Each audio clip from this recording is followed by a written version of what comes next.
รัตนแก้วเจ้าตั้งสามประการอันมีพระพุทธพระธรรมพระสงฆ์อันเป็นสรณะที่เบิ่งที่เคารพนับถืออันสูงสุดในชีวิตขอกราบคารวะแตบไตไวยสาปารมีธรรมพระมหาเถรานุเถระเจ้าคณะพระสังฆาธิการภิกขุสงฆ์สามเณรจุตนจุองค์โดยความเคารพเจริญสุขเจริญปอนปออกไม่ออกศรัทธานาบุญถิ่นจองห้องวัดจุหนุ่มเท่าใจยิงก็ขอน้อมต้อนรับทุกท่านเข้าสู่รายการมรดกธรรมกำเมืองตั้งสถานีวิทยุกระจายเสียงพระพุทธศาสนาแห่งชาติและสังคมคลื่นเพื่อการศึกษาพระพุทธศาสนาและวัฒนธรรมส่งสัญญาณกระจายเสียงจากสถานีวิทยุวัดฝ่ายหินตำบลสุเทพอำเภอเมืองจังหวัดเชียงใหม่สถานีวิทยุวัดหนองกายตำบลสันปัญญางอำเภอแม่แตงจังหวัดเชียงใหม่สถานีวิทยุ CM77 วิทยุอินเทอร์เน็ตล้านนาสถานีวิทยุพระพุทธศาสนาจังหวัดเชียงรายสถานีวิทยุคลื่นพระพุทธศาสนาและจริยธรรม FM 96 เมกะเฮิรตซ์ของวัดพระธาตุเจ้าดอยสุเทพตลอดจนวิทยุชุมชนเสียงตามสายหอกระจายข่าว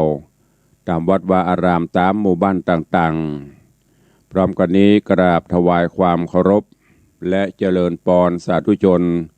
ที่ได้ติดตามรับชมรับฟังกันทาง Facebook เฟซไลฟ์ของสถานีมรดกธรรมวัดวังสิงห์คำของ Facebook ของ104ธรรมะคลายเครียด Facebook ของวัดฝ่ายหินตลอดจน Facebook ของญาติโยมศรัทธา FC แฟนรายการที่ได้เข้ามาแล้วกดแชร์ออกไปสู่ยังกลุ่มเพื่อนๆเพื่อจะได้รับฟังเสียงธรรมโดยพร้อมกันรายการนี้ดำเนินโดยกระผม อาตมภาพพระครูวิสิตศิลาภรณ์เจ้าคณะตำบลป่าแดดเจ้าอาวาสวัดวังสิงห์คำตำบลป่าแดดอำเภอเมืองเชียงใหม่จังหวัดเชียงใหม่เป็นผู้ดำเนินรายการก็นำธรรมะแบบปืนบ้านล้านนารักษาฮีดหอยมรดกธรรมกำเมืองน้อมนำมาเทศนาฮือครูบาอาจารย์พระเจ้าประสงค์ศรัทธานาบุญทั้งหลายได้สดับรับฟังกันเป็นประจำปากันวันนี้อากาศสดชื่นแจ่มใสเย็นสบายท้องฟ้าอึมครึมเมฆฟ้าเมฆฝนก็กำลังสู่ท้องฟ้าท้องฝนนั่นก็คือเป็นช่วงที่ฝนตกหนักพายุเข้าก็หลายลูกก็บางวันก็หลายแห่บางวันก็อาจจะสั่งซาไปพ้องอย่างที่เปิ้นพยากรณ์อากาศพายุกำลังเข้าเป็นลูกแล้วก็อินดูพี่น้องศรัทธาญาติโยมหลายจังหวัดที่ประสบกับภัยน้ำท่วม ตามที่เขาดูข่าวบางที่ถนนต้องกลับกลายเป็นคลองเป็นแม่น้ำไปก็มีบางที่บางแห่งก็เกือบจะมิดหลังคาก็มีอันนี้ก็เป็นภัยของธรรมชาติซึ่งก็จะมีเป็นประจำทุกปีบางปีก็หนักบางปีก็เบาบางแต่ในช่วงของปีนี้ก็รู้สึกว่าประเทศชาติหรือว่าทั่วโลกก็ได้รับความบอบช้ำในที่นี้ก็คือโรคระบาดก็ยังบะสั่งซายังมีอยู่แล้วก็มาอุทกภัยน้ำท่วมเข้ามาผสมโรงแหมภัยก็ช่วยภัยบ่ได้ตัวนี้ถ้าเป็นภาวะปกติกูเตือนนั่นเปิ้นก็จะมีรายการทานน้ำใจช่วยเหลือภัยน้ำท่วมแต่ตอนนี้ภัยก็จะไปช่วยภัยก็ไม่ได้ต่างคนก็เดือดร้อนการหากินก็ฝืดเคืองลำบากดังนั้นก็ขอเป็นกำลังใจส่งกำลังใจให้กับผู้ประสบภัยทุกท่านทุกพื้นที่เนอะขอให้ภัยต่างๆเหล่านี้ได้คลี่คลายลงเข้าสู่ภาวะปกติตลอดจน โรคระบาดต่างๆก็ขอฮือขยายไปไกลๆหนีไปเวยๆเพื่อฮือเจ้าบ้านเจ้าจองได้ลืมตาอ้าปากปฏิบัติกิจต่างๆโดยความราบรื่นเรียบร้อยปกติดีงามต่อไปวันนี้ก็มาฟังน้ำฟังธรรมกันต่อก่อนที่เราจะได้ได้ได้จากันก็ก่อนที่จะได้เทศธรรมนั่นก็ขอตักทายพี่น้องศรัทธาครูบาอาจารย์ที่เข้ามารับชมรับฟังกันทาง Facebook ไลฟ์กันก่อนส่วนญาติโยมที่ฟังทางสถานีวิทยุก็ตักทายกันก่อนที่เราจะหมดเวลาเนาะดังที่ได้ปฏิบัติกันมาในวันนี้ก็ขอเจริญพรต้อนรับคุณโยมจรัญสุทธาบ้านดอยแต้นพระแม่โจ้สาธุสาธุเจริญพรยำเจ้าเนอะยายเพลินเปื้อนเกษตรกำลังรับชมอยู่ก็ขอเจริญพรคุณโยมวาลีอินทกูลขอน้อมถวายการต้อนรับหลวงพ่อท่านพระครูสถิตเจติยรักษ์กราบไหว้สาครับผมสาธุไหว้สาหลวงพ่อเช่นเดียวกันเนอะแล้วก็มี ปินันจรันปิยจันทร์ปินันล่าโดยซิวสาธุครับตุลุงสาธุเจริญปอนยำเจ้าคุณโยมสอนโจนจันทร์สอนคำกับสาธุเจริญปอนเนอะโยมแม่ละอองแก้วชุ่มใจกำลังรับชมอยู่น้อมกราบไหว้สาหลวงพ่อท่านพระครูเจ้าสาธุเจริญปอนกับแม่เนอะถวายการต้อนรับท่านเจ้าสิทธิชัยอินทวโนก็กำลังเข้ามาติดตามรับชมรับฟังตัวเองก็ขอต้อนรับทุกท่านแล้วก็มีคุณโยมปเลี้ยงธนวัฒน์สุสิงคำแม่เลี้ยงทัดพิชาสุสิงคำมหารัตนอุบาสกอุบาสิกาเจริญพรต้อนรับท่านทั้งสองตัวเนอเจริญพรโยมเมธคุณโยมทองคำทิบงคำโยมปีจัญญาฟองซักโยมเมธโยมทองคำบอกว่ากราบไหว้สาวันนี้ท้องฟ้าแจ่มใสก็คืมอยู่พ้องแจ่มใสตัวพ้องเนาะสาธุโยมปีอภิวันกราบไหว้สา ตุลุงฟังถึงวันนะครับสาธุเนอะฟังแล้วก็จอมกันทำตัวเนอะวัน5 บาท5 บาท5 บาท อนุโมทนาต้อนรับทุกท่านเข้าสู่รายการเนาะเวลาล่วงเลยมาบวยการเวลาไม่ได้คอยใครผ่านไปโดยบลอก็ฟังน้ำฟังธรรมกันต่อจากตะวาก็เดี๋ยวต้ารายการแหมเขาก้อยมาตักมาตายมามาจ่ากันเนอะ ตันติฟังทาง Facebook ก็เมตตาได้กดแชร์รายการออกไปตัวเองเพื่อให้ญาติธรรมในกลุ่มเฮาได้ฟังเสียงธรรมะดีกว่าเฮากระลิงปิ้งสวัสดียามเช้าส่งกันไปก็ดิ้งนะแต่ว่านี่ส่งเสียงธรรมไปแชร์ไปจะได้ฟังน้ำฟังธรรมฟังเหี่ยก็ดีฟังก็เป็นหยังแต่ว่าเตื้อบางเตื้อเปิ้นว่างเปิ้นก็จะได้ย้อนหลังมาฟังได้เนอะฝากกับทุกท่านตัวเองเข้าสู่พระธรรมเทศนากัมพระงัวตองตะวานี้เทศนามาถึงยังผูกทวนที่15หลังจากที่หมู่เสนาอำมาตย์ผู้หลักผู้ใหญ่แห่งเมืองจำปาได้นำราชรถไปเพื่อเสี่ยงทายหาเจ้าบ้านเจ้าเมืองมาปกครองบ้านปกครองเมืองเตปาอาหักก็นำราชรถไปที่โพธิสัตว์เจ้ากัมพระงัวตองพักผ่อนอยู่ก็ไปเปิงอกเปิงใจทั้งบุคลิกท่าทางภูมิปัญญาภูมิหูภูมิธรรมต่างๆจากนั้นก็เลยเอาขันเขาตอกดอกไม้เจิญเพื่อให้ไปเป็นเจ้าบ้านเจ้าเมืองปกครองบ้านปกครองเมืองแต่ก็มีแถมกลุ่มหนึ่งที่ว่าใครทดสอบปัญญาผู้ที่จะมาเป็นผู้นำของบ้านของเมืองเนี่ยเหมาะสมเปิงกวนก่อด้วยการเปิ้นถาม ปัญหาธรรมะ ข้อคิดต่างๆที่จะนำไปใช้หรือว่านำมาปกครองบ้านปกครองเมืองโดยเฉพาะถามปัญหาที่เปิ้นบอกว่า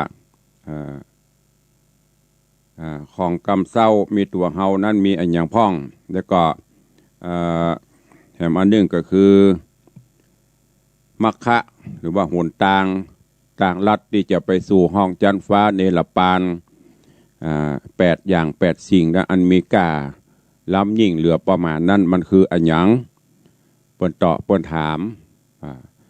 ซึ่งตะวันนี้ต่างกัมพระหัวตองก็ได้ตอบไปเป็นข้อกำลังตอบปฏิ ต้องขอสุมาเนอะเสียงเริ่มจะแหบมรรค8 อย่างนั่นก็คือมรรคมีองค์8ดังที่พระพุทธเจ้าเปิ้นได้อุจาได้เทศนาไว้มรรคมีองค์8ก็คือสัมมาทิฏฐิก็คือปัญญาอันหันชอบรู้ว่า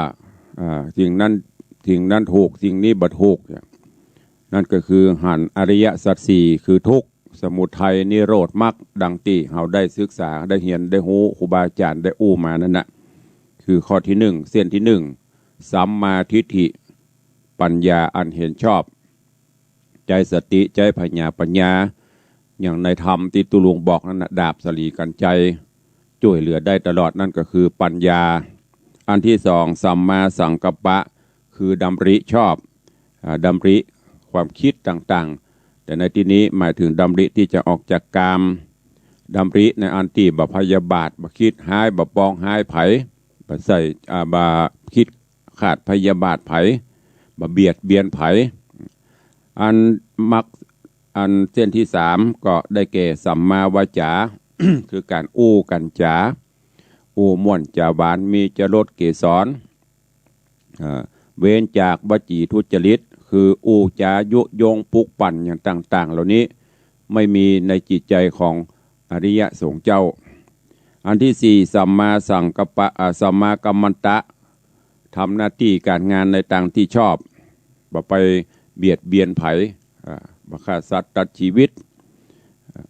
ทำงานที่ซื่อสัตย์สุจริตอันเส้นที่5ก็คือสัมมาอาชีวะ เลี้ยงชีพเลี้ยงตนเลี้ยงตัวเฮาในทางที่ชอบเว้นจากการเสาะเลี้ยงตัวเก่าในทางที่ผิดไปกาของผิดกฎหมายกาหรือว่าไปทำอย่างที่มันจะทำอย่างบดีคือเดือดร้อนเปิ้นอาจจะสุขตัวเก่าแต่เดือดร้อนคนอื่นนี่เบาสัมมาวายามะก็คือความเพียรพยายามในสิ่งที่ดีสร้างกุศลคุณงามความดีปั้มเปงปรมีธรรมไปแล้วก็อันที่7สัมมาสติคือมีความคิดความหันที่ดีที่ถูกที่ต้องและนึกถึงโดยเฉพาะนึกถึงในสติปัฏฐาน4ยืนเดินนั่งนอนหมู่นี้ต้องมีสติกำกับตัวอยู่เสมอสติความระลึกได้สัมปชัญญะก็คือความรู้ตัวคือทุกอิริยาบถเพื่อป้องกันความผิดพลาดอันที่8สัมมาสมาธิตั้งจิตตั้งใจไว้ชอบคือตั้งใจที่จะประพฤติปฏิบัติในสิ่งที่ดีที่งามนำมาซึ่งความเจริญงอกงามไพบูลย์นำมาซึ่งเกียรติยศชื่อเสียงมาสู่ตัวเก่ามาสู่ครอบครัวมาสู่ประเทศชาติอันนี้เป็นต้นซึ่งโพธิสัตว์เจ้ากัมพร้างวัดตองก็ตอบปัญหาเหล่านี้คือกับเสนาอำมาตย์ทั้งหลายที่กำลังสอบถามแต่ว่านี่ก็มาถึงยังผูกที่15วันนี้ก็ฟังกันต่อว่าเปิ้นจะถามมันอย่างแหมแล้วก็จะมีปัญหาใดๆหรือว่าทางโพธิสัตว์เจ้าจะแก้ไขสถานการณ์จะได้พ่องก็เจริญปอนทุกท่านได้ติดตามรับชมรับฟังพระธรรมเทศนาปืนเมืองเหนือเรื่องโคนะโลหะกัมพระงัวตองในผูกที่16เป็นลำดับไปณโอกาสบัดนี้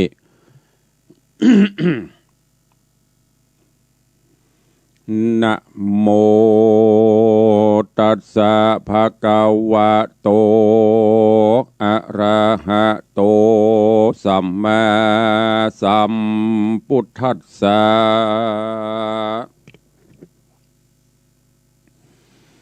อะมะโจ มหาสัตตัสสะปัญหังปุจฉาติสัทธโวดูราสปุริสะตั้งหลายตั้งยิ่งใจม้วนหมู่อันทายุดาฟัง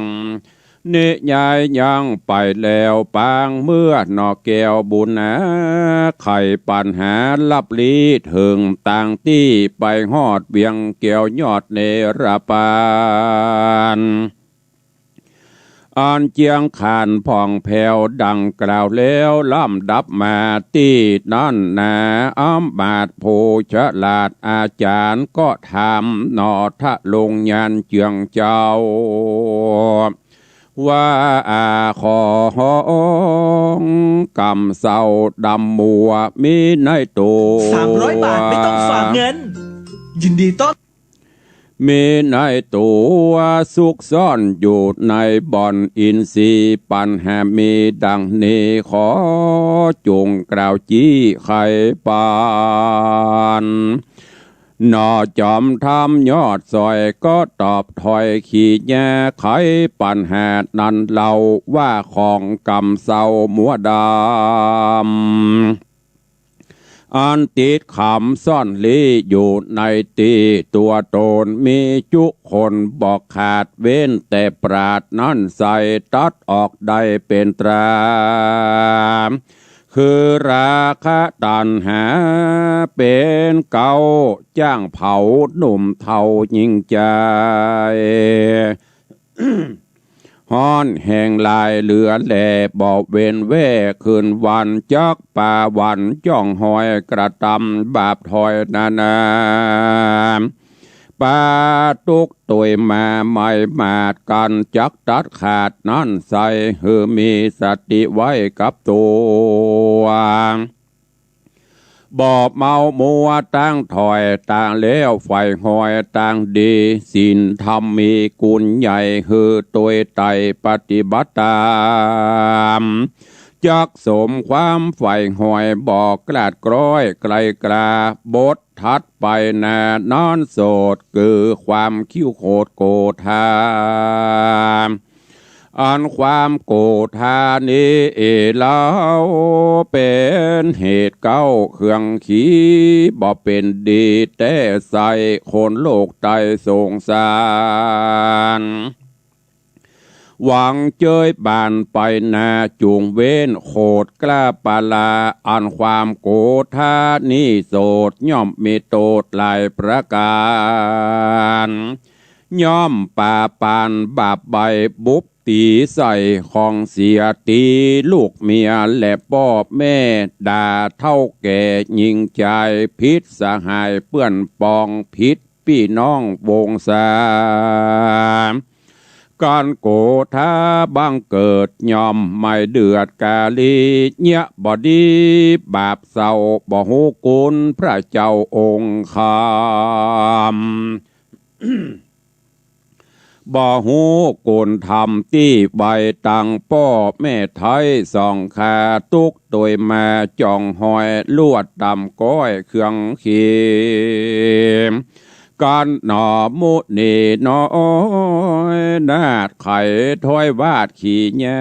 ยังปัญหาลับลีสุดเสียงตี้เมียนแล้วอำบาดเกี่ยวโหละจาน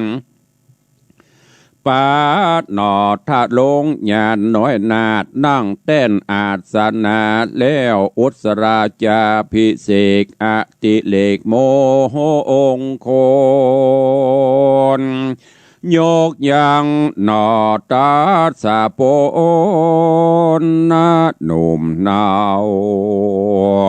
เฮือได้เป็นเจ้าสะเวยมืองยกนางบุญเรืองนอดลางามเงื่อนฟ้าจิมพรีเป็นเตวีหน่อยนาดห่วมภาศาสนอตะเดียวกันก็มีหันและนาตะโตปัฏฐาญะแต่นั่นไปนาเจ้ากำพระงัวตอง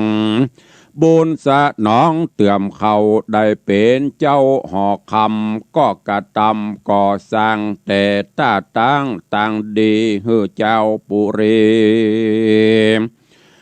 ไรน้อยได้จื้นจอยเจยบานบ่ใจหานสวกราบ่ดาไพรฟ้าประจาได้เครื่องกาไม่เอาอำมาตเก้าแก้มเมืองโยธาเรืองโยธอาจประจาราชยิ่งใจต่างใจภายจื้นจอยหักเต้ายอดซอยจุโคนโจมรีปนหนุ่มเทาต่างเต้าเจ้าต่างเมืองโยธาเรืองต่างเตดอันอยู่เขตแดนไก่โหว่าเต้าห่อใจโยดอาจบ่ไม่มาดมัวดาเมสินทำจ่องหอยหักไพรน้อยประจาตั้งโยธาหนุ่มเทาตั้งอำมาตเก้าคนในก็มีใจสะต้านกึดผ่านยานสมปานนำเอาปันนาการมวลมาเข้ามาฝากตั้งวันดอทะโรงทันยศอาจก็ฮืออำมาตั้งตาตกแต่งดาไว้ทาอย่างเครื่องงามวลมีเป็นของดีบ่เศร้าปันเต้าเจ้าต่างเตศอันมาสู่เขตเมืองตนเขาจุคนจมจืนปีติตื่นเจยบานก็นมัสการขับไว้ลาเต้าไทยคืนสู่ในที่อยู่ภัยมันก็มีหันและนาอันว่ามหาสัจเจ้าบุญบ่เศร้าหนอมูนีกับอยู่เทวีหน่อยนาดในภาษาห่อใจสุขบันใจจื่นจอยบ่ตำก้อยเครื่องกา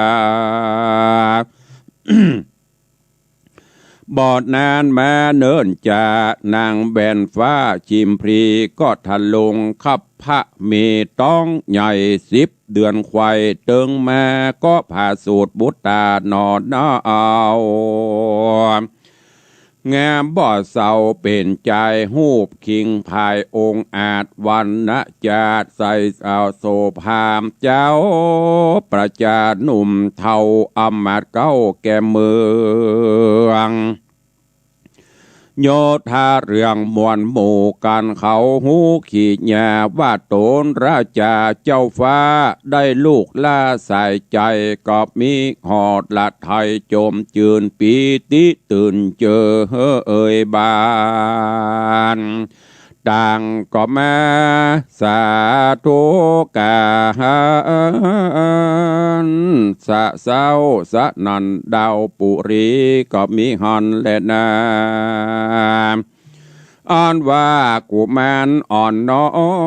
ยอยู่จืนจอยเจยบานโหโรคาหันพญาติบ่มาปาดอินสีการ1 เดือนมีครบไข่เต้ายดใหญ่ปิตาจางมารดาแม่เจ้าพี่น้องเผ่าวงใหญ่โยธาในม้วนหมู่ปรึกษาอยู่จอมกันจักใส่ชื่อปันนอดลาลูกเจ้าฟ้าผู้บานก็ฮือโหราจารย์อำมาตย์ผู้ฉลาดหมอดไว้กระทำไม่ใส่ชื่อเพื่อจักฮือเป็นสะเล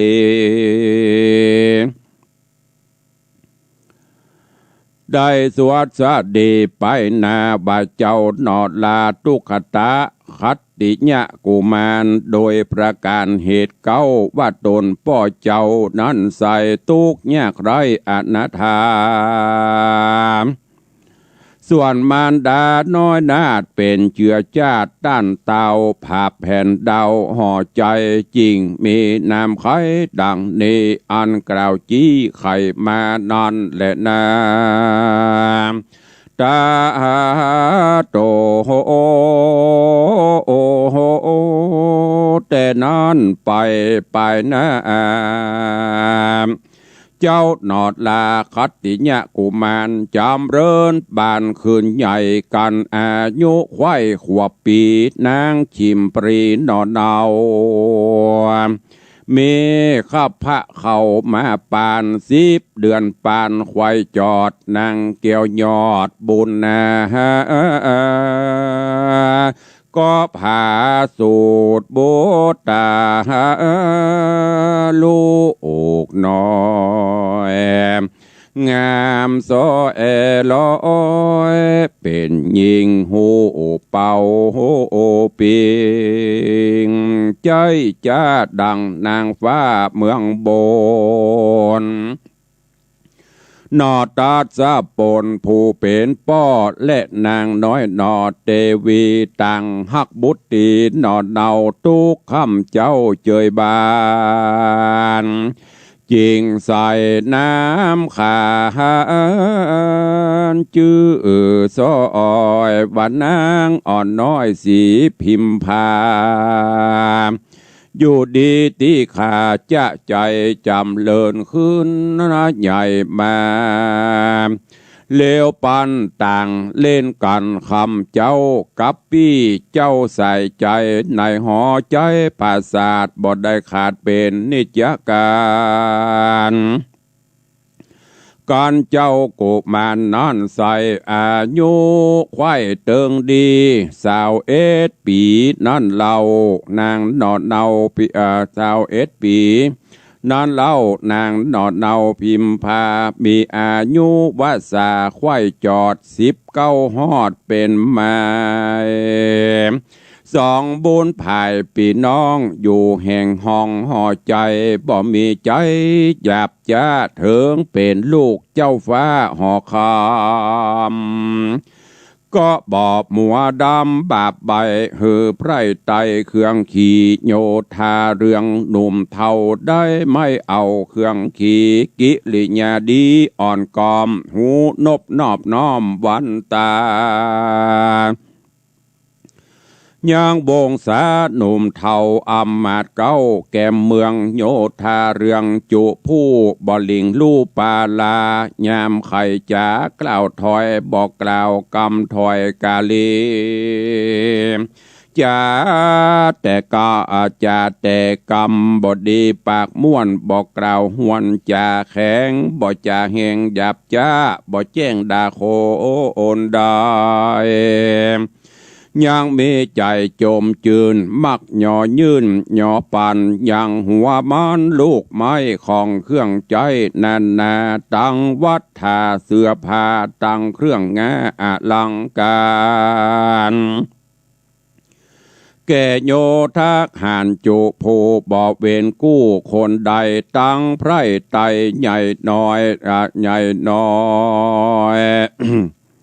อ่านตามก้อยเครื่องขี่และเจียงจีหนุ่มเทาสมณะเจ้าจีพรามผู้มีศีลงามสะอาดก็บอกขาดเมตตาใจมนัสสาโจมจื่นมักยกยื่นยอตานยังพิกขาหานเข้าน้ำบัดโทพรำปัจจัย2จอมไตพี่น้องยังมีศีลจ้องหักษาเจ้าประจาหนุ่มเท่าหันลูกเต้าเจ้าปุรีเมกิลิญาดีเรียบร้อยยังกล่าวถอยจากวานบ่ใจหันสวกกราบ่แจ้งด่าเจ้าเมืองหือขี่เครื่องต่ำก้อยตุกจ่องหอยป้าวานก็จากกันสะเศร้าว่าลูกต้านเต่าปุรีเป็นคนดีแต่เล่าบ่ไม่เอาดำมัวบ่ถือตัวหน้าใกล้ว่ามีศักย์ใหญ่ตัวสูงโจมเอาลุงปู่ป่าต่างอันตำจ้าเครื่องขี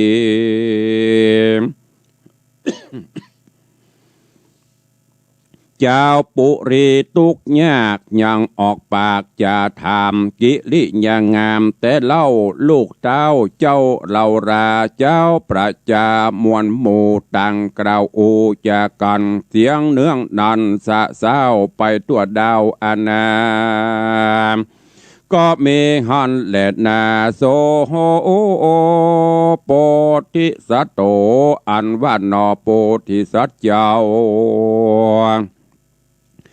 บุญบ่อเศร้ากำพระหัวตองบุญสะน้องแต้นตอบถูกแม่นจอบกองธรรมอยู่หอคำภาษาดบอบไม้มาดเครื่องขี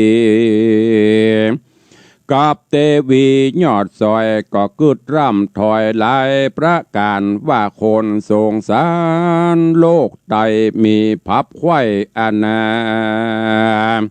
อ่านเกิดมานอนโสดบ่ฮู้กี่โกดกี่แสนอยู่ตรวจแดนโลกลาจักเป็นเจ้าฟ้าทะโรงเมืองเป็นเสนาเรืองยศอาจเป็นอำมาตย์คนใดหรือไพร่ไตใหญ่น้อยก็จากทุกต่ำก้อยเครื่องขี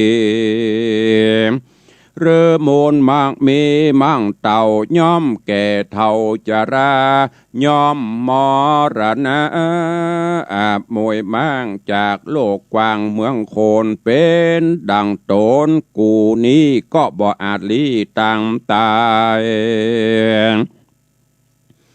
จากวำวายมูบหมู่บ่อาจหูว่าวันใดการตายไปพรากนาจากโลกลาหนอเมืองโคน ของติโตโหนั้นโสดอันเป็นโตดและกุลย่อมมีแต่บุญและบาปจักได้หาบตัวไปการมีใจหยาบจ้าเงียผิดศีลหากองดีโตดจักมีหลายหลากได้วิบากขี่โคมตุกทองทมเอาไม้การสร้างบุญไว้กับตัวบ่ต้องกลัวต่ำก่อยบุญจักจ่องหอยตัวไปตกน้ำบ่อลายแต่ใส่ตกไฟบ่ไม่เป็นตราบุญจักป่าส่งยูเฮอได้อยู่สวัสดีหนอมุนียอดซอยกึดร่ำถอยขี้ยาเหตุนั้นนากูนี่จากวันจักลีไปบวชแล้วลวดปั้มเป่งธรรมในดงดำเถื่อนทองกลาเดต้องเมืองโคนเพื่อเอาตนโป้นจากต่างตุกยากสงสารได้เจยบานไปนาเจ้ากำพระงวดตองคานิ่งป่องเกิดแล้วก็บอกนางเกียวเทวีว่าดูราสายสาลีเฮนอเนาปีนี้เล่าจักไปบวชถือพระหนวดปัปปะจาในดงนาเถื่อนทองจุงอยู่ห้องห่อใจกับใส่ใจลูกน้อยอย่าต่ำก้อยมองขีสัมปติมีมวลหมู่อันมีอยู่จุอันจักหยอปันดอดเดาคือลูกเต่าใส่ใจสะเวยไปสืบต่อเป็นเก้าก่อปุรีนางเทวีหน่อยนาดฟังเต้าราดไข่ปันอกใจตันตีบแน่นใจกั้งแก้นเหลือลายนางบุญภายยอดซอยน้ำตาย้อยลามไหลขาดนิ่งในที่สันกึดสอดดันไปมาว่าสามิกากูนี่จากไปลีออกบวชถือพระหนวดเป็นจีละปุรีใหญ่กว้างละมาจ้างหัวควายต้องยิ่งใจหนุ่มเทาละลูกเต่าทั้งสองย่อมเป็นกองวิเศษป่าโป้นเขตสงสารโคนโยนยานหน่อยใหญ่กันปฏิบัติใดนั่นเล่าย่อมเป็นเก้ากองดี นางเตวีหน่อยนาดกึดกาถอยวาดไปมาใจโสภะโสกาต่ำก้อยลวดจื้นจ้อยเจยบานแล้วย่อมือสานก้มกล่าวบอกเต้าเจ้าตามมีก็มีหันและนาเนตรดังขีญาสังวันนาวิเศษจาห้องเหตุธรรมเทศนากำพระงัวตองผูกทวนที่16เกาะบังโกมโสมเรศเดช กำพระงัวตองลำดับลำดามาถึงผูกทวนที่16ก็จบปริปุณนังไปในตอนนี้ก็ถึงยังโพธิสัตว์เจ้าได้แก้ไขปัญหาเรื่องราวที่เหล่าโหราจารย์เสนาอมาตย์ทั้งหลายได้สอบได้ถามเกี่ยวกับหลักธรรมของผู้นำที่ดีนับตั้งแต่หนทางที่จะนำปาเฮาไปสู่ที่ดีที่งามนำปาเอาบ้านเมืองไปสู่อย่างสิ่งที่โป้นจากภัยไก่จากเวรอันมีอยู่8ข้อมีอย่างพ่องได้ตอบไปเมื่อตะกี้แล้วก็คือมักมีองค์8แล้วจากนั้นก็ถามว่าอันมีแหมอย่างหนึ่งแหมข้อหนึ่งก็คืออันอย่างที่ทำให้จิตใจของคนเฮานั่นน่ะเป็นของดำกำเศร้าตีตนตีตัวแล้วถ้าไผมีหมู่นี้ก็บ่สามารถที่จะข้ามพ้นโอคะวัตตะสงสารหรือจะต้องเป็นทุกข์ทรมานไปของดำกำเศร้าเหล่านี้มันคืออันหยังโพธิสัตว์เจ้าก็ได้ตอบไปก็โดยแก่กามตัณหาราคะถ้าเรามีตัณหามีราคะอย่างมาเผาจิตเผาใจศีลธรรมก็บ่ถ้าไปถามหามันตึมหันตลอดจนเพิ่นมีสติมีสัมปชัญญะกำกับตนกำกับตัวแม้กระทั่งความโกรธะความโกรธความคิ้วโกรธมื้อนี้เป็นผู้รักผู้ใหญ่แล้วก็ดีเป็นหัวหน้าครอบครัวอย่างก็ตามจะไปเพื่อมันมีความโกรธนี่อย่างตุลุงทองเพิ่นว่าน่ะโกรธนี่ดีอย่างเดียวคือต่ำน้ำพริกมันจะถ้าจะพอแน่อันเจ้าพอแน่กู้อลิมันในโคกเนาะต่ำซ้ำปกปกปกอย่างอื่นเนี่ยมันดีถ้าโกรธคนถ้าโกรธเนี่ยมันขาดสติจะว่าจะอู้จะอย่างมันออกมาลุบยกเว้นว่าเวลาเขาอู้กันเล่นอย่างตุลุงนี่ขี้เล่นนะตุลุงเล่นไปมันจะมีแบบได้มีเจตนาอย่างอื่นเนอะอันนี้ก็เหมือนเดียวกันความโกรธกามตัณหาราคะตลอดจนกำอู้กำจ๋ามื้อนี้อู้ฮือเปิ่นฮักยากนักจากหวังอู้ฮือเปิ่นจังกำเดียวก็ได้โพธิสัตว์เจ้าก็แก้ฮือหมดจนกระทั่งถูกตำนองกลองธรรมเปิ้นก็ยกเอานางฉิมพรีลูกสาวของพญาเจ้าเมืองจำปาคือเป็นกู้จากนั้นก็ได้อยู่ด้วยกันฉันสามีภรรยาปกครองบ้านปกครองเมืองมาจนกระทั่งมีลูกมีเต้าด้วยกันมามีลูกมีเต้าด้วยกันมาลูกคนเก้าเกิดออกมาก็เลยใส่ชื่อว่าคัตติยะกุมารใส่ชื่อว่าคัตติยะกุมารอยู่มาเมินบรรนานนางฉิมพรีก็มีต้องมเหสีฉิมพรีมีต้องครบถ้วนก็เกิดลูกออกมาแหมเป็นไม่ยิงเปิ้นก็ใส่ชื่อว่าสลีปิมปาใหญ่หน้ากาบานขึ้นมาจนปัจจัยอายุสาวป่ายไม่ยิงอายุ19ปกครองบ้านปกครองเมืองป่อแม่ก็ฮัก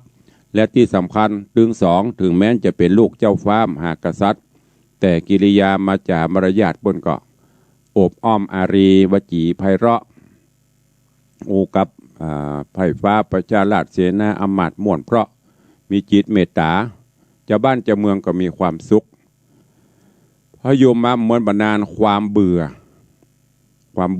หน่ายความก่ายก็เกิดขึ้นโพธิสัตว์เจ้ากำพร้างวดทอง ก็มาเกิดว่าเฮาอยู่ไปถึงแม้จะอยู่บนปราสาทวิมานคำมีเสนาอมาตย์น้อมนำแวดหน้าแวดหลังแต่นั่นหาใจความสุขที่แท้จริงไม่ก็คือความสุขในปัจจุบันเนี้ยถ้าตายแล้วเฮาจะเอาอย่างไปเป็นติดตามตนตัวเฮาไปผาศาสตร์แก้ววิมานค ราชบัลลังก์เฮาก็เอาไปตัวไปได้ลูกเฮาก็เอาไปได้เมียเฮาก็เอาไปได้สมบัติพระสถานที่มีอยู่เต็มบ้านเต็มเมืองเฮาก็เอาไปได้อย่างเล่าที่จะนำปลาเฮาสู่ห้องนิพพานอยู่ทุกสำราญนอกจากไปบวชถือศีลกินเจประพฤติวัดปฏิบัติธรรมไปอันนั้นถึงจะนำป่าก็เลยตัดสินใจลาชิมพรีบอกให้ชิมพรีที่แรกนางชิมพรีก็คือว่าจะมาละกันไปจะอยู่ด้วยกันกำลังม่วนงานจะได้ขาดเสาหลักเสาอย่างแต่นางก็มาย้อนเกิดว่าสิ่งต่างๆที่มีอยู่มันเป็นสมบัติชั่วคราวตายจากเขาก็ไม่ได้ไปตัวนางก็กำลังเกิดกโมทนาสาธุแต่จะอนุญาตก้อยฟังในตอนต่อไปเนอะญาติโยมทั้งหลายอันเนี้ยคืออย่างก็ตามที่เขามีอยู่เนี่ยมันเป็นเพียงแต่สมบัติชั่วครั้งชั่วคราวในที่นี้ประเมินบรรนานถึงการเวลาเขาก็ต้องจากเขาก็ต้องละไปทรัพย์สิ่งสลิงคานเงินทองแก้วแหวนเศษสิ่งที่เขามีอยู่วันใดวันหนึ่งก็ต้องละต้องทิ้งต้องจากไปแล้วต้องไปแน่เขาจะได้อย่างไปตัวถ้าเขามาสร้างกุศลผลบุญมาสร้างเกินสะพานกายขึ้นจันฟ้าเนรปานเพราะฉะนั้นก็ฝากไว้เนอะกับสาธุชนญาติโยมทั้งหลายในวันนี้ตัวเองก็ปลูกวางไว้เต้าอี้ก่อนวันต่อไปก็ฟังกันต่อในตอนต่อไปเนาะในตอนนี้ตั้งหน้าจอตั้งหน้าไมค์หน้าจอหน้าเฟซก็ญาติโยมศรัทธาเข้ามากันล้วงหลายเจริญปอนตันนายกเจริญคำยามาเนอะเข้ามารับชมตัวโยมพี่สุปรณีรูมาแล้วก็มีโยมพี่จงรักโยมพี่นงเยาวบุญช่วยคุณโยมนวลศิริหินเขียวถวายการต้อนรับท่านเจ้าพระครูประหลัดวิมลวัฒน์ตุปิโจเนอะยำเจ้าหมูเจ้าวันนี้มีเมนูอะไรเอ่ย เพิ่นจะทำอาหารโดยมีญาติโยมบริจาคปัจจัยมาวัสดุมาด้านอาจารย์พระครูก็จะทำไปถวายตามวัดตามวาต่างๆตัวเองเจริญปอนอันเองจากเชียงไฮ้เข้ามารับชมตัวเองแล้วก็มีไอ้จังซอยุทธนาเข้ามารับชมตัวเองปอเลียงบอกว่าได้นะกราบไหว้ศาสตร์ตุลุงในวังสุดหล่อเสียงทองอย่างนี้ ปอเลียงถามเทลงรถใส่สีพิมพ์ลายอะไรอย่างลายอย่างก็ลายฐานายกันลายตู้เจ้า ลายบรรลงก็เก่งแล้วบละแต่ว่าเก็บเขาตีเรียบร้อยละขอบคุณกำลังใจอันสูงสุดปอเลียงมาเลียงไปเปียรถเปิดรถเปิดจันเหมาะรถตัวเก่าลุ มันให้เขาได้ใหม่ปอเลียงบรรลุตัดไผ่บรรลุตัดหน้าบ้านปอเลียงนะทนายก็เลยไปเปียรถปอเลียงเอามา ซื้อหินซื้อปูนซื้อทรายเทเสร็จไปละครอบคนหลายๆเนอะที่คือยืมรถยืมยานพาหนะตานยานพาหนะตัวเองเจริญปอนคุณโยมตู่เนอะโยมตู่กับบริษัทครับเจริญปอนอันนี้ก็เป็นญาติธรรม FC ที่เข้ามาติดตามรับชมรับฟังกันทางFacebook ไลฟ์ของสถานีมรดกธรรมวัดวังสิงห์คำตัวตอนนี้ไปจะได้ตักตายหน้าใหม่ก่อนที่จะได้ตักตายหน้าใหม่ก็ขอบคุณทุกเสียงทุกสายทุกท่านทุกคนเนอะที่ได้ติดตามให้กำลังใจมาโดยตลอดติดตามเป็น FC แฟนรายการมาโดยตลอดแล้วก็ที่สำคัญก็คือมาร่วมโมทนาบุญกับต่างวัดวังสิงห์คำได้รับการพัฒนามาก็ด้วยแรงจิตแรงใจจากญาติธรรมญาติโยมเฮาทั่วสารทิศอุปถัมภ์บำรุงมาเยี่ยมมาเยือนก็ดีมาแอวหาก็ดีมาช่วยสงเคราะห์บริจาคตุลุงก็นำปัจจัยเหล่านั้นมาพัฒนาไปเนี่ยไปตามอัตภาพที่มีตามกำลังแล้วก็หลังๆมานี้ก็ได้รับเมตตาจิตอันสูงยิ่งจากโยมปอเลี้ยงแม่เลี้ยงธนวัฒน์แม่เลี้ยงทัดพิชาอุปถัมภ์บำรุงมาแหมเสริมเติมเพิ่มบารมีธรรมเข้ามาจนกระทั่งวัดได้รับการยกฐานะเป็นวัดพัฒนาตัวอย่างที่มีผลงานดีเด่นแต่เฮาก็ยังประยุทธ์แค่นั้นก็พัฒนาไปทั้งวัตถุทั้งจิตใจโครงการต่างๆก็จะติดตามมาเรื่อยๆในตอนนี้ทางคณะสงฆ์ ตำบลประแดดหน่วยอบรมประชาชนประจำตำบลประแดดก็กำลังมีโครงการสงเคราะห์คนไข้ผู้ติดเตียงในตำบลประแดดทุกหมู่บ้านกำลังฮือต่างเจ้าหน้าที่อสมสาธารณสุขตำบลเปิ่นตรวจเช็คดูในแต่ละหมู่บ้านที่มีผู้ป่วยติดเตียงจำนวนกี่คนแล้วคณะสงฆ์เขาก็จะได้จัดเข้าของเล็กๆน้อยๆเป็นสีน้ำใจไปเยี่ยมไปเยือนอันนี้ก็เป็นโครงการพัฒนาในตำบลของตัวเองส่วนต่างวัดวังสิงคำโครงการหน้าโครงการต่อไปเป็นโครงการใหญ่โครงการที่นักนั่นก็คือก่อสร้างกุฏิสงฆ์โฮงหลวงที่จะต้องต้องเตะแปลงใหม่ตามสังฆารธรรมของเปิ้นแปลงมาได้30 กว่าปีก็เริ่มจะหัวเริ่มจะสุดไปก็มีโครงการจะสร้างใหม่ในการนี้ก็ต้องระดมทุนกันเริ่มในวันที่14 พฤศจิกายนก็จะมีการทอดกฐินสามัคคีโดยมีรัตนมหาบาสกก็มีโยมป้ออาจารย์บุญมาแม่ตูนแก้วทาคำแปงร่วมเป็นเจ้าภาพ1 สาย 1 ต้น 120,000 บาทโยมปเลี้ยงธนวัฒน์แม่เลี้ยงทัดพิชาสุสิงคำ1 สาย 1 ต้น 120,000 บาทใครจะให้จะหอมจะไปว่าโอ้เปิ้นหอมไปแสนกุ้มมีสตางค์ได้หอมเต้าใดก็ได้เนอะบุญเล็กบุญน้อยบุญใหญ่บุญอย่างได้หมดแล้วแต่บุญบารมีถ้าจะให้จะหอมก็แจ้งความจำนงมาตั้งแต่ตุลุงประชาสัมพันธ์ไปกำลังมีแม่อุ้ยหม่อนจันคำแสงบุญร่วมโมทนาบุญมา300 บาทขอบคุณอนุโมทนาบุญตัวเองเราก็คงจะประชาสัมพันธ์งานบุญกฐินนี้ไปเรื่อยๆเนอะจนถึงวันที่14วันตอดถวายฝากไว้กับทุกท่านตัวเอาหน้าไม้ตอนนี้ใครจะอู้จะจ่าตัวตุลุงเข้ามาได้0817836540จะเลินปอนไอเบียวตกอันดับละเดี๋ยวนี้ให้แซ่บสาธุเจริญปอนอาการตุลุงในวางเสียงใสไว้เนี่ยเป็นกำลังใจยามเจ้านอกทำนั่นนะเดือมส่งผูกนอเจ้าภาษาแล้วนอท่านนอเจ้าทำอย่างข่มหัวนอโอ้มันมีท่านข่มได้ฟังหรือทำอย่างอีนี่นะสาธุอนุโมทนาเป็นกำลังใจท่านบุญรักษารักษาสุขภาพไว้อนุโมทนาสาธุเจ้ามาสการเจ้าสวัสดีเจ้าเจริญปอนปอเลี้ยงต่อเลยไม่ตาครูบาท่านเจ้าทับสินนักบุญผู้คนไปสามีน้อยตาน้อยบาท2 บาทบอกเลยว่าอย่างเป็นบุญกุศลทั้งนั้นเอฟซีเฮาขอไปหินขอขอบคุณไปสาออกภาษาแล้วจะไปเอวหาไว้สาสาธุอนุโมทนาครับร่วมบุญกฐินบุญใหญ่บุญหลวงปีไหนมีครั้งแม้แต่จระเข้อย่างก็ไว้ไปเพื่อทำบุญตัวไว้สาธุอนุโมทนาขอบคุณกับพ่อเลี้ยงตัวเจริญปอนอนุโมทนาสาธุกับพ่อเลี้ยงแม่เลี้ยงทุกเช้าจะได้ยินเสียงฮือกำลังใจทุกรายการติดตามตลอด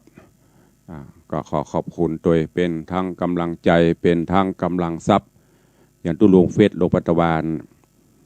ถึง2นี่ก็เปรียบเสมือนเป็นตึงป่อเป็นตึงแม่เป็นตึงไอ้บ่าวเป็นตึงพี่สาวกำลังใจมีใดก็โอ้จ้าปรึกษาหารือกันตลอดขาดเหลือใดปเลี้ยงจ้วยมาโดยตลอดก็ขอขอบคุณบุญบารมีร่วมกันเจริญปอน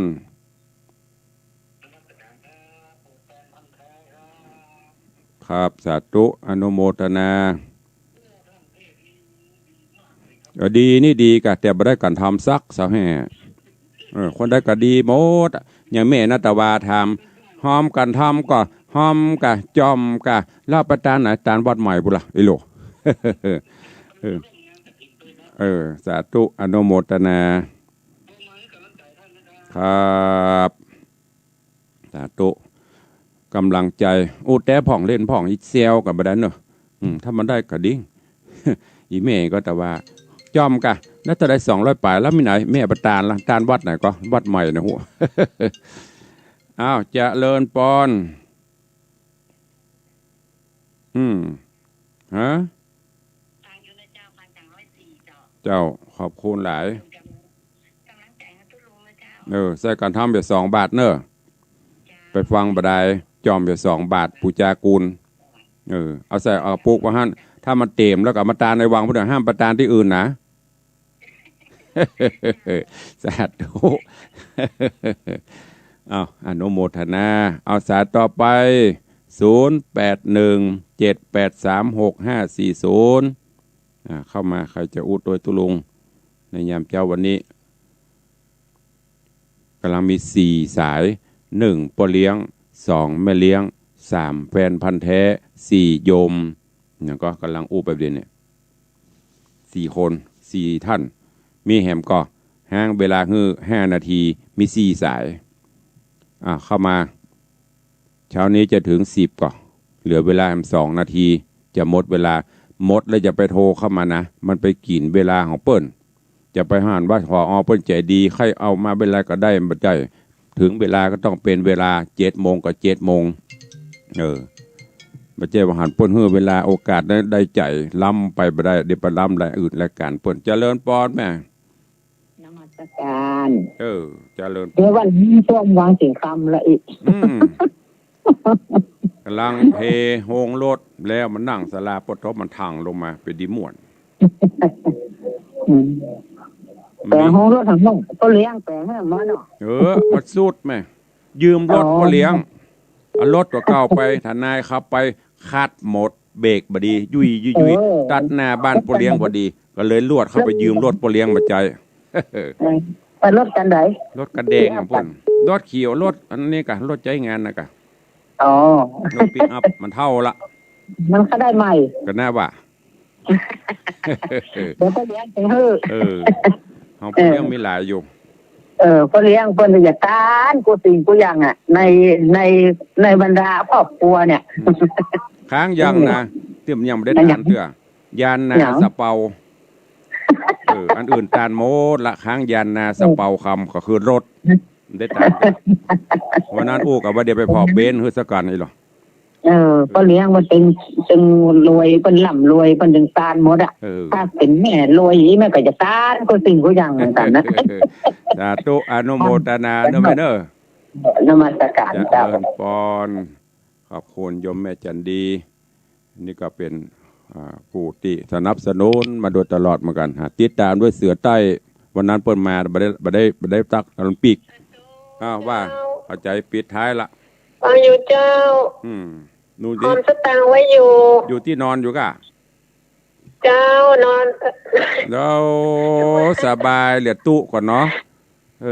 นอนจะไปห้องไว้เดี๋ยวไปหลายวัดอยู่เจ้ากฐินดีละโมทนาบุญสาธุเจ้าสาธุยังนอนอยู่ลูกเนอะลูกได้ละโอ้สบายเหลือตู้นะใครไปว่าสบายอย่างตู้นะอันนี้สบายเหลือตู้นะเวลาหมดเวลาอู้ไปเลยเวลาเพิ่นมาแล้วเนาะอู้กันหัวไข้หัวกันม่วนยามเจ้าขอบคุณทุกเสียงทุกสายทุกท่านทุกคนเนอะทางจากหน้า Facebook เฟซไลฟ์ทางจากต่างสถานีวิทยุที่ให้กำลังใจกันและกันกราบขอบพระคุณครูบาอาจารย์จุตนจุองค์นะครับเนอะเจริญปอนขอบคุณญาติโยมศรัทธาบุญทุกท่านวันนี้เวลาหมดเวลาล่วงเลยเวลาประมาณ2 นาทีละขอนำรายการจากไปก่อนกราบขอบพระคุณท่านผู้อำนวยการท่านอาจารย์พระครูสมวิศวัตรวรกิจโจควบคุมทอนโทรนกระจายเสียงทางจาก Facebook ไลน์และจากสถานีตัวอยู่ดีมีสุขจุตนจุองค์จุผู้จุคนจัตตาโลธรรมาวัตันติอายุ